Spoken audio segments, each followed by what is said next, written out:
Logan Paul probably joining WWE Creative after WrestleMania. Plus, we have the real reason behind a Raw star's absence, and a new wrestling video game is coming this summer. It's all in the wrestling news right now. Logan Paul! Logan Paul! Hey.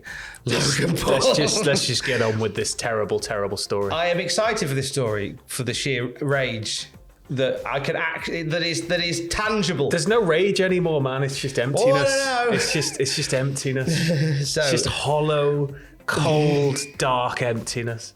Logan Paul was having a chat with Alex McCarthy from Talk Sport about a number of things. Yeah. WrestleMania on the horizon and all that. He's teaming with The Miz to face the Mysterios. On his relationship with Vince McMahon, Logan Paul said, Vince is like a stepdad to me. He's like the guy you have a good relationship with. A firm handshake, just a really positive relationship.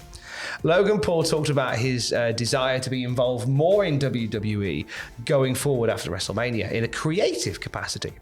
And Logan Paul said, if I continue my involvement in WWE, hopefully I can bring stuff to the table that switches it up. I'm an innovator and I'm always here to pitch ideas. And at the end of the day, I'm creative. If I get more involved in the behind the scenes stuff with Vince's approval, that would be fun. So Alex McCarthy asked the question, would you take a full-time gig working with the WWE behind the scenes? And Logan Paul said, to be honest, bro, probably. Yeah, probably. It just has to make sense with my schedule.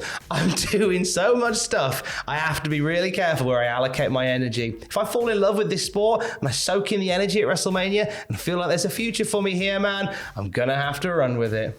Probably. If I've got time, will you take a full-time position with WWE? Yeah, if you can cut it down to 3 hours a week. Yeah. You know what? Like Logan Paul. He's somebody who does have a very large following. He's somebody that has had proven to have a lot of staying power online. So does has Ringworm, managed to though. navigate, a string of controversies and is still, Logan Paul the star. I think that he's always going to be able to attract his own viewers who may not be interested in whatever he's part of to it. And WWE's always had a bit of a weirder outside sphere of influence when, bringing people in. We had Freddie Prinze Jr. for a while, which is just that I remember reading that ages ago and that baffled me. But at the same time, if he actively wants to be part of it and he actively wants to move forward in the wrestling industry and be a part of it, then great. But part of me feels like this might just be a little bit, it's just a little bit of lip service, just a massive palette of lip service. I mean, it could be that. Yeah. I like the use in the quote of bro. Yeah. So obviously he's leaning into creative of past in the WWE. Well, this is it. We're gonna what are it like? Pole matches. Yeah, I think Logan Paul versus KSI. KSI in a pole match. Brilliant. Yeah, I like that a lot. I feel like if Paul and KSI are gonna have that rematch, do it inside Hell in a Cell. What would big YouTubers fight over? Relevancy. No, relevancy on a pole match. How do you even? It's like Kirk Van Houten drawing dignity. What is relevancy? Oh, is there a boxer that the Logan Paul and KSI want to fight? Maybe we could put that person on the pole. Oh yeah, that'd be quite nice. Yeah, then there's something to look forward to at WrestleMania. Yeah, I like that. Everyone hit like on that immediately. Like, share, and subscribe us. Yeah, so we'll keep an eye on that one. I think watching Logan Paul stuff again with The Miz as I did this morning, that bit where they announced his match on Miz TV. He didn't look out of place. Yeah. For all his faults. Some celebrities come in and they look like they're a fish trying to ride a bicycle. He looked like he belonged. Well, this is in it. that It's sphere. if you come into the WWE and you actively want to engage with it and be part of it, then yeah, I think there'll always be a place for people like that because WWE can always use, as I said, that outside influence, right? Exactly. One to keep an eye on. Finn Balor, having a chat with BT Sport, revealed why he was absent at the start of the year. We didn't see much from Balor until he came back and won the US title. We missed him at the Rumble. And he said... He's been on a secret mission overseas. A very top secret mission that involves a lot of queuing. James Bond film with just queuing. That's all that pops in my head there. He said, I didn't want to take any time off. I didn't want to miss any shows. I didn't need any time off. I wasn't injured. I didn't need a rest. Legally, my visa needed to be renewed, and I needed to go home to Ireland, go to the US Embassy, and get a new visa. That's why I wasn't at the Royal Rumble, and that's why I wasn't there for a month. I imagine missing the Rumble because you got to get your visa sorted. Such a faff. What a faff. Such a faff on. Yeah. He was hoping to wait for his number in the Rumble, instead he was waiting for his number at the cashier's desk. Sat waiting. Come from your visa. Hang on, you're going to fill this out in triplicate. Bless him. He's back though. He's the US champ. He'll no doubt have. I reckon him and Damian Priest will have something to do with WrestleMania. They'll have another run around at Mania probably. This weekend, Impact Wrestling are at the 2300 Arena, the world famous ECW Arena. That's right. In Philly. I like it when they're in Philly.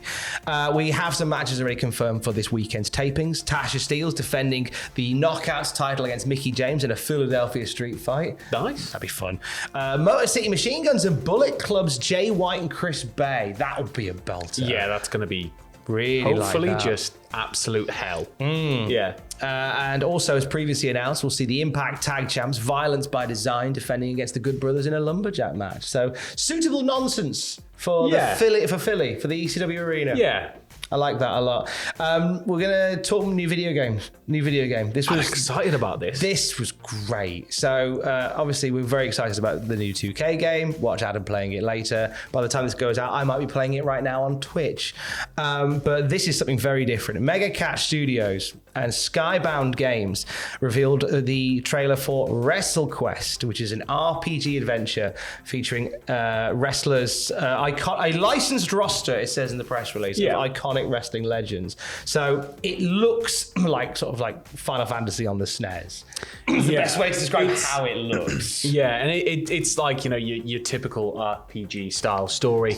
It says here, in WrestleQuest, players assume the role of a young wrestling hopeful on his quest to become one of the all-time greats, while he powerbombs, slams, and suplexes his way to the top. Inspired by icons like the legendary Macho Man Randy Savage, our hero must immerse himself in the world of professional wrestling, which will not only test his athleticism, but his will and his conscience too. Throughout the game, players will experience classic turn-based RPG combat, which, yes, turn-based, that mixes real-time action with tactical choices as the wrestlers through a richly detailed and fantastic storyline, starting out as a newcomer before ascending the ranks and becoming the sport's greatest star with the help from legendary wrestlers that span the ages. And they already mentioned Macho Man. Well, I've seen some builds of Andre the Giant, pixelated Andre the Giant in amongst it as well, and you probably will see some as you look online today. It's set for release this summer, and it's coming out for Xbox Series X and S, Xbox One, PlayStation 5, PlayStation 4, Nintendo Switch, and Steam.